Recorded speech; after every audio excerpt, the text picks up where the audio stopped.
This episode is sponsored by Origami Risk, an award-winning, adaptable, cloud-based platform that can help you and your business manage all aspects of resilience, such as risk, safety, insurance, and even the management of business continuity and disaster recovery plans. Visit origamirisk.com/resilience. Enjoy the episode. Hey everyone, welcome back to the Resilience Pod, the podcast helping you become resilient in our world full of disruptions. You're here with me, your host Rina Singh. Thank you so much for tuning in. Today's episode, we're talking about climate and sustainability, which is a very hot topic. So what is the role of the resilience professional in this? Well, today we're going to answer these questions and a little bit more with my next guest, who is responsible for leading the delivery of all resilience efforts. Well, she is passionate about encouraging the next generation of resilience professionals. And fun fact, she used to be a professional actress. Woohoo! We got a little bit of a celebrity here. She puts her career capital to use because she presents and is a speaker in the industry, and I am very excited to collaborate and work with my lovely guest again. So please join me in introducing to you Sarah Garrington. Welcome. Hey, thank you. It's good to be here. Yeah, welcome. It's so nice to see you. I'm really excited about this.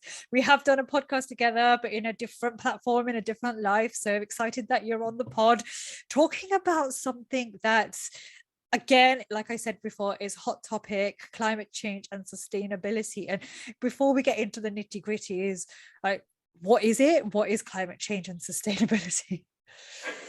Big question. Yeah. So I think climate change is, scientists kind of globally have kind of accepted that the planet's climate is changing. And so I think it is something that it's going to impact everyone. Sustainability for me is something that it's the way that we can exist without having that bigger impact on our planet.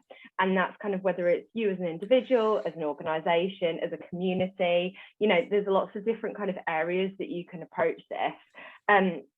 So it's really that effort to reduce your impact, whether that's through the way that you live your life or conscious decisions that you make, and like I say, as an organization or as a person. Yeah, I love it. It's a very simple way of putting it, isn't it? And especially the sustainability part, because climate change we kind of have an idea about, but what is that sustainability piece, which is quite interesting. So thanks for that. My next question to you is, and I'm sure a lot of people are going to be thinking this is, well, so what, why should I care about it? And and I know it sounds quite flippant, but what are the consequences if we don't care about this? Yeah, I think, you know, it is unfortunately one of those things that impacts people that are maybe, you know, that not in my back garden approach. So there's a lot of kind of impacts on people that maybe, you know, and I'm speaking as somebody that's based in the UK, that we don't necessarily see on a day-to-day kind of basis.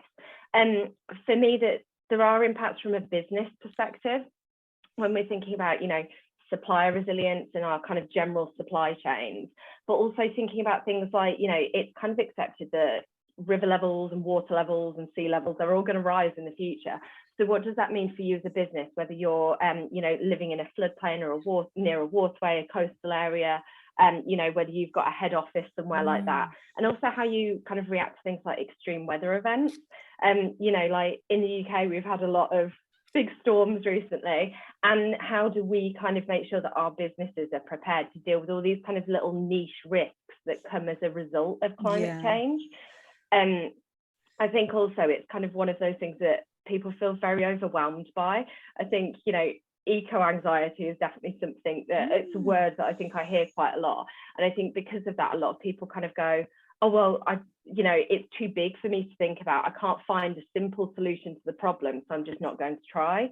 And actually, I think it's the first step and the first way to kind of why should people care is actually understanding that just small changes that everyone can make, I think, can make a really big difference collectively. So yeah, having as hard as it might be, a positive mental attitude about it, I think is really helpful. Yeah, and it's being a bit more intentional, isn't it? With this and trying to understand. We're not saying be experts, but at least try to understand, because it does have an impact on us. isn't it? So which is a scary thought, isn't it? But we are living in this world.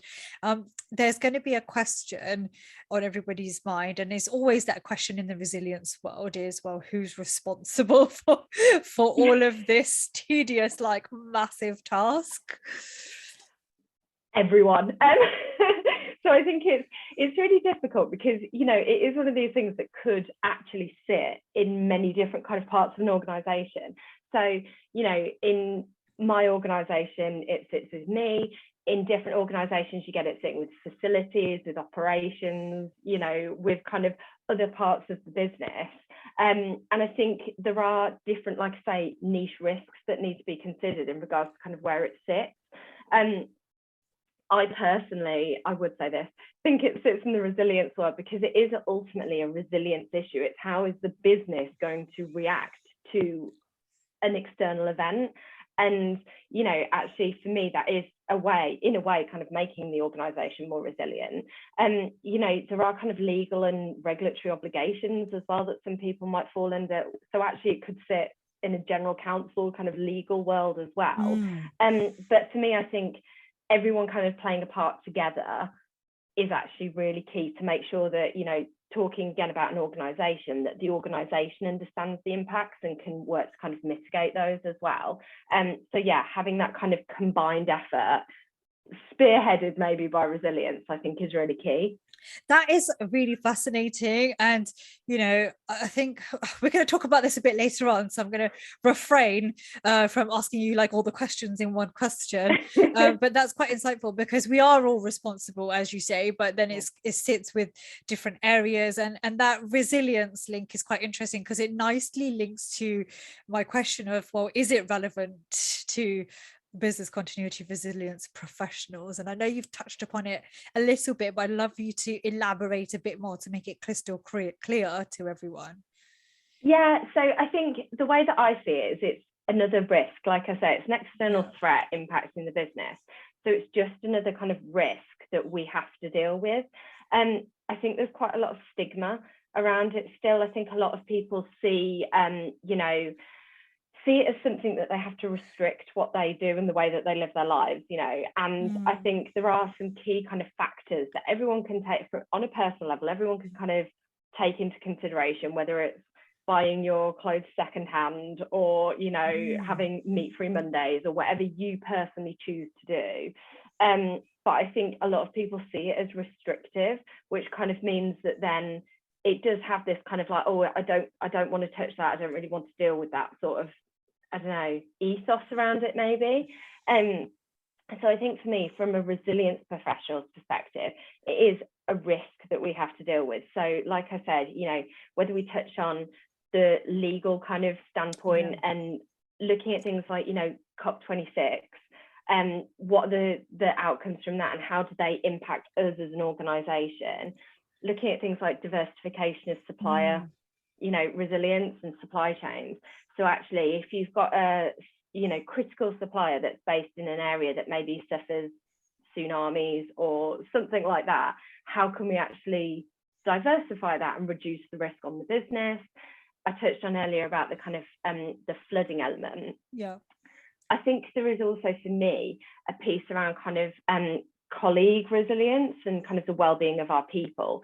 So not only from well-being as in how I feel and me as a person, but also about kind of actually if you're kind of looking 10-15 years in the future, I honestly think that you are going to get people that aren't going to want to join organizations who are maybe not as transparent as others in regards to their environmental impact, or aren't actively doing something to reduce their environmental impact. So it could be, the type of organization that you see yourself being. You might actually go, I need to kind of maybe be more transparent in that space because of the talent that I want to attract and retain. And likewise for clients, if you're going to support a client that's maybe more transparent, they're probably likely to want to work with the supply chain themselves that actually, fits the bill too. So I think that there are lots of considerations that from a resilience perspective, whether it is kind of more financial resilience, having resiliency in regards to clients and colleagues, having resilience around physical premises, suppliers, etc. There's so many different pockets to kind of go at that aren't anything related to the stigma. They're nothing to do with, you know, eating a beef burger. It's actually to do with to do with, you know, how we as an organization react to an event that is happening kind of in our kind of external environment. Yeah, and I love that you've touched upon so many like interesting and pertinent points there. And I love the bit about, well, the future, you know, forward looking for the next like generation of people that are going to come into the roles and the company and what they're feeling. And do we even think about this, you know, guys, if you're listening or watching, have you ever consciously thought about the impacts, the legacies that you are leaving behind in your current role? And that's so key. And I like that you said, well, it's not just about like eating a beef like on a you know, on a Tuesday, Wednesday, Thursday, Friday, Saturday. There's things that impact us in our surroundings, and we all know this. Like there's all these things happening, like power outages, like flooding, like you said. You know, in the Americas they deal with this all the time. In India, in the UK, it's starting to become a bit more worse, and we're looking at it. There's just like so many risks, and then the, you know, the way to look after people too, and that's all climate change, sustainability type of thing too, isn't it? Yeah, and I think that, you know, when you look at this is me purely speaking personally here, you know, when you look at kind of things that maybe governments or, you know, huge organizations are or aren't doing in the space, it's very easy to kind of go, oh well, they're not doing much, so maybe I shouldn't do much. And I think that goes back to that kind of collaboration piece that I raised earlier, that actually it's really critical, I think, to look at the team effort that everyone can kind of and the team part that everyone can play, and think about it from an organization perspective. What are those risks and what can we do to kind of minimize it? There is that kind of responsible business slant as well. So whether you do kind of want to have that positive impact on your kind of communities, etc. So many organizations do great things around CSR, and actually incorporating this into that, you know, is quite simple to do. I'm not saying solving it's a simple task, but, you know, doing things like there's the Great Spring litter pick in a couple of weeks, and doing that sort of thing. So actually, like, you know, everyone across an organisation spending a couple of hours in their lunchtime going and filling a black bin liner with, you know, stuff from the streets. It kind of has that positive impact on like people as well. So it's like how you as an organisation, your staff feel as well about the fact that, you know, you're putting this first and you're putting their kind of well-being first as well. Like I said, there's so many angles to come from, and I think so many. It's a rabbit warren. It is. And you know, I like that you said that, you know, you could use that volunteering time. I know in the UK, I'm not sure what it's like for the rest of our global audience, but you know, in most organizations you get like volunteering days, and doing something like this, like this spring clean or something towards climate, is a start, because we don't want to be go into that phase in the next 5 to 10 years longer, to have to be forced to look at climate change and sustainability. And that, I feel like that's the worst, because it's like, we have to do it because there's a legal obligation, but we should be kind of trying to do that from the start. And when you were talking, I got a flashback to like my early career when I was working in Canada, and like, you know, this like sustainability and like green was like such a massive thing for this organization I was working for. And they were doing things like because like I was in the inner city, and like lots of high-rise buildings, you don't have much space for like greenery, like, you know, the English countryside, for example, in like these big cities. Well, these companies who had like tall buildings would utilize their top floor for a green space, you know. That's like looking like that's sustainability. I mean, okay, it might not be solving climate change, but you know, things like putting solar panels on and stuff like that is part of that bigger picture. And like you said, there's so many different caveats, but it's an example of one.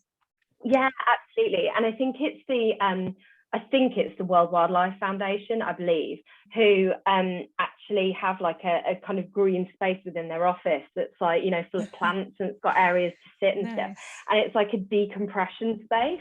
And actually, like, you know, there have been studies that I can't cite off the top of my head, that do kind of have that link to nature and actually, you know, people's stress levels and the way that people deal with problems and things. And that's another kind of consideration, I suppose. And, you know, can you just add a few more plants to an office environment? Like you say, it's not going to kind of solve climate change, but if it's going to kind of purify the air and make people's brain power a little bit more, I don't know, high powered, then it's not necessarily a bad thing. So I think there's so many opportunities. Yeah, and absolutely. And talking about plants, I can see one in the back of your background there. So you can see all mine surviving very well. Yeah, you can see mine floating around in the backgrounds, and like they're all real, but you know, it makes a difference, right? And you know, if you're listening, you might want to come on YouTube and have a look at what our backgrounds look like, guys, to see Sarah's almost dying plant there. But she'll water it after this podcast, so don't worry. It'll thrive. It will. Indeed. So yeah, really interesting there. Moving on though, we've kind of touched on like climate change. What is it? What's sustainability? The consequences? Why should we care? Who's responsible? The relevance to our industry. So how can we get involved if it's not in our remit yet? So I think you know, there are a couple of ways to kind of approach it. For me, I think based on the fact that I think there is still some stigma around it, I am hugely supportive of people actually taking the factual and data-driven approach, because I think, you know, at the end of the day, evidence talks. So being able to say, you know, these are risks that impact our organisation. So going back to that flooding example I've used, you know, you can go on the Met Office website and you can see the number of extreme weather events that have happened in a specific area. You know, you can sign up for flood alerts, you can do all these things. And actually saying to a board or whoever it is that holds the purse strings, you know, this is the impact if that office floods. You know, and yeah, we might invoke business continuity, we might have a fantastic business continuity plan, but you know, from an insurance premium perspective, we're looking at this damage to our property. This is like the pound sign that's going to go in front of that. You know, and actually just being able to drive forward kind of mitigations that are kind of, you know, going to reduce that risk, I think is very helpful. But it does get the conversation on the agenda. You know, and obviously buying sandbags or whatever isn't going to stop a river or, you know, a waterway from flooding. But from a business perspective, it is going to reduce the risk, you know, for the organisation. Again, the supplier resilience piece I think is really key. So actually having a full kind of mapping of where are your suppliers based, they're critical suppliers, you know. Again, I kind of years ago read a newspaper article about this one particular organisation that was in Japan, I believe, that was hit by a tsunami, and they sold the kind of glitter that goes in car paint, and there's no other supplier that could, you know, provide this product, and suddenly it meant that everyone that had bought kind of that shimmery car, you know, suddenly was either getting a matte one or had to wait for months on end. And it's little things like that actually you just see what are those pinch points. They might not be yours, they could be fourth or fifth supplier down the line. So yeah, having that kind of view of your risks and the data that goes alongside those, I think really does help to drive a conversation. You know, if you are kind of interested from a personal perspective, I often find that there's lots of kind of like-minded individuals that maybe aren't quite sure what difference that they can make. So actually doing things like set up a green team, you know, if you want to actually start talking about it, and whether you want that to be a formal kind of working group that actually looks at the impacts on the organisation, then great. Or it can be, you know, just groups of people that want to come together and talk about it, that's great too. But you know, having formal kind of groups that come together, you might find that you want to include clauses in contracts that are actually saying we won't work with you unless you've, you know, started to define science-based targets, or, you know, actually if you work with us, we are going to expect to audit your progress towards your targets, and all these sorts of things that actually, I think it's like a ripple, you know, approach that you kind of drop in the ocean that all starts to kind of ripple out to everyone else. And just starting to have those conversations, I think, is really helpful. I think if you're in a client-facing role, actually having those conversations to say, what are your concerns around climate change? And like, you know, what can we do as an organization to support you, or otherwise it or provide you assurances? You know, I've had some kind of clients that do kind of ask occasionally to say, yeah, what are you doing, you know, to kind of reduce the impacts of climate change? And we can go back and say, right, you know, here we've got X, Y, and Z, and this is all the stuff we're doing, and it increases client confidence again. So I think, yeah, formal kind of working groups where you can really use everyone's kind of areas of responsibility and everyone's kind of knowledge to get to kind of a bit of a checklist or just a bit of an action plan. I think it is really important. And I'd also add to that, it's not going to be solved overnight. So, you know, if actually it's something that you go, I'd love to do that, but it's not feasible now, it's maybe 4 or 5 years down the line, then that's okay. You know, having kind of milestones that are in the future, I think, is as important as doing kind of the basic stuff today. I mean, I am not overly a fan of carbon offsetting, just generally, because that's my personal view, that I think, you know, if we can stop doing it in the first place, then that's the best place to be. You know, but actually that's a really great place to start in the meantime as well. So actually, start planting some trees occasionally. If you understand kind of where your big ticket, you know, items are, where you are kind of releasing a lot of carbon, then plant a couple of trees, everyone. Like,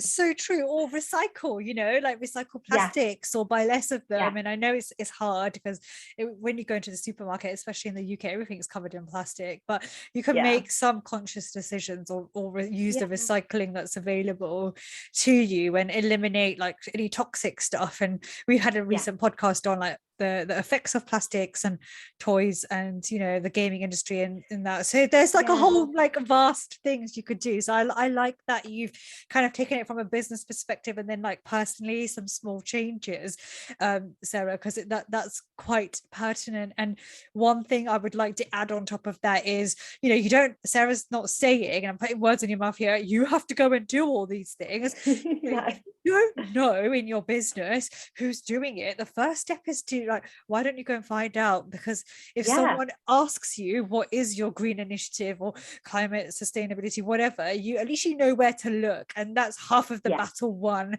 in just educating yourself first. 100%. And you know, there's so many great resources as well that you can go online and just search and just say, you know, like, what are the things that an organization like mine needs to do? And you know, and things like the UN's got an app that you can download that talks about kind of what you can do, and there's so many great resources. And I think it is really easy to get overwhelmed, and really easy as well, like I say, to kind of go, oh well, that means I can never go on holiday ever again, or I can't do whatever. And I think it's like you say, making conscious decisions. You know, we're all allowed to be hypocritical at the end of the day. We're all allowed to kind of, you know, say, actually, I know that this is bad, but I want to do X.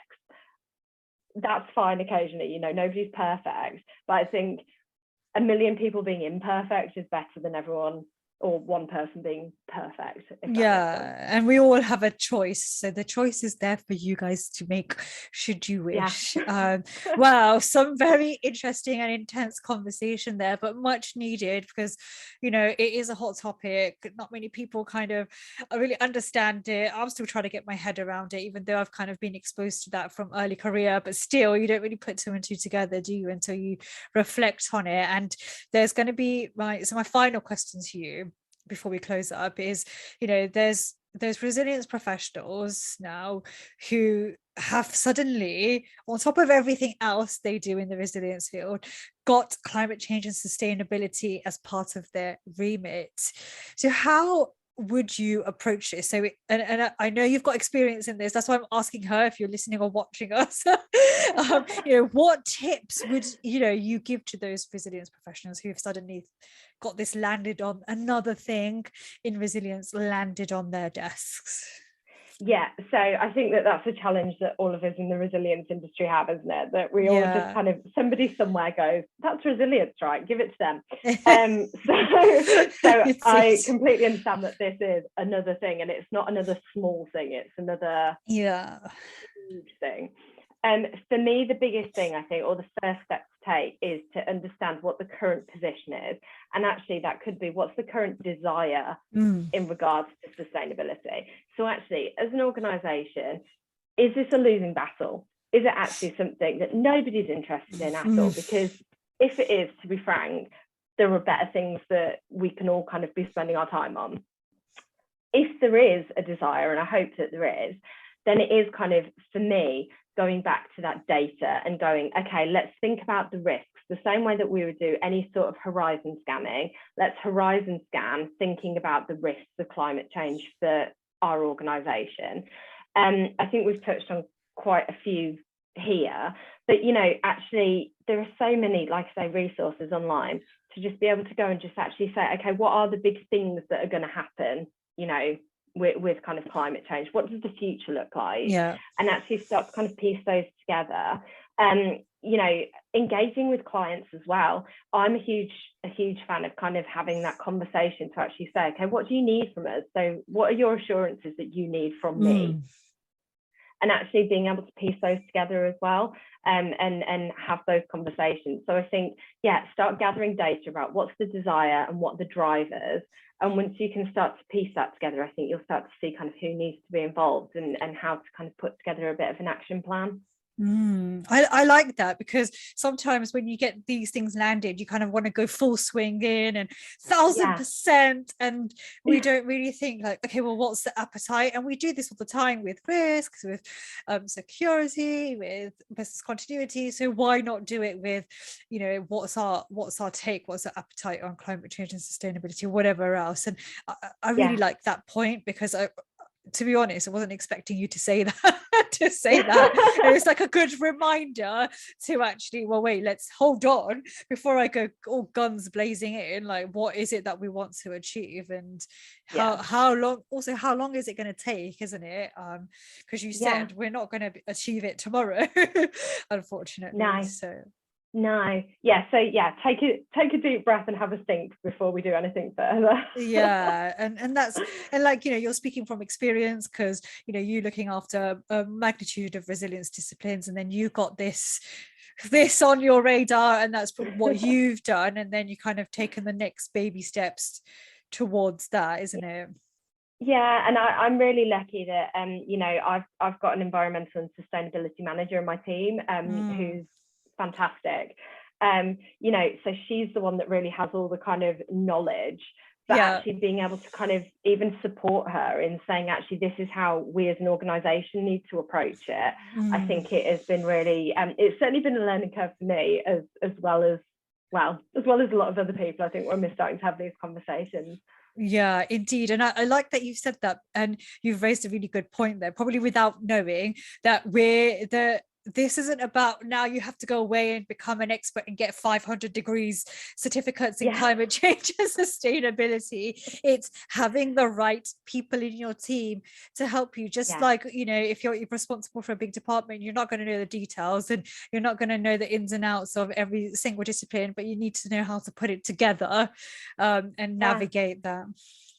Yeah, and that's the thing, that, you know, being able to have those strategic level conversations, and then kind of, you know, relying on the team's different areas of expertise, I think is something that I definitely need to get better at. It's a learning curve, isn't it? And being strategic is a tough thing. And, you know, a lot of the time resilience professionals we're very like focused on delivering operationally, and we find it hard to step back. So something to also consider if you're watching us or listening is, you know, let's get a bit more strategic. But I know that's another podcast on how to do that for the future. So wow, fantastic. So climate change, sustainability, hot topic. We've got some ideas from Sarah about, you know, why, like how it can link to us. You know, I want to put the question on you, if you are listening or watching us. Is climate change and sustainability a big part of your organizations? Do you consider it? Are you responsible for it? If so, get in touch, because I'd love to hear from you what your story is, and so would Sarah. And also, if it's not, are other people doing it? Let me know your thoughts and let Sarah know, because it's all about sharing and learning from each other, because we are one big Resilience Pod family at the end of the day. So before we wrap up, Sarah, do you have any final thoughts to share with our audience? Yeah, I think for me, like I say, go and get the data, go and get the evidence before you start kind of doing anything. But another thing is, don't be scared of it. It's a huge topic and nobody's going to be perfect. I think that there are going to be some challenging conversations ahead of, where there are maybe going to be people that see it as, using my beef burger analogy, somebody saying don't eat beef. Yeah. But, I think it's being open to those challenging conversations, and don't see it in any other way than you would see having another conversation about a different risk that faces the business. At the end of the day, it's a risk and we need to mitigate it and the impacts of it. So let's just approach it in that way and be factual and evidential where we can. Love that. Thank you so much. It's all about the facts and evidence-based. One key thing, if you take anything away from that, is definitely that point. So guys, if you've enjoyed this episode, then please like and subscribe, share it to all your network to listen to it, because the story doesn't end there, the conversation doesn't end there. So Sarah, thank you so much once again, and guys, thank you so much for tuning in. Until next time, this is me, your host, Rina Singh, with our guest, Sarah Garrington, saying bye. Thank you. And no worries. And until next time, keep on investing in your resilience.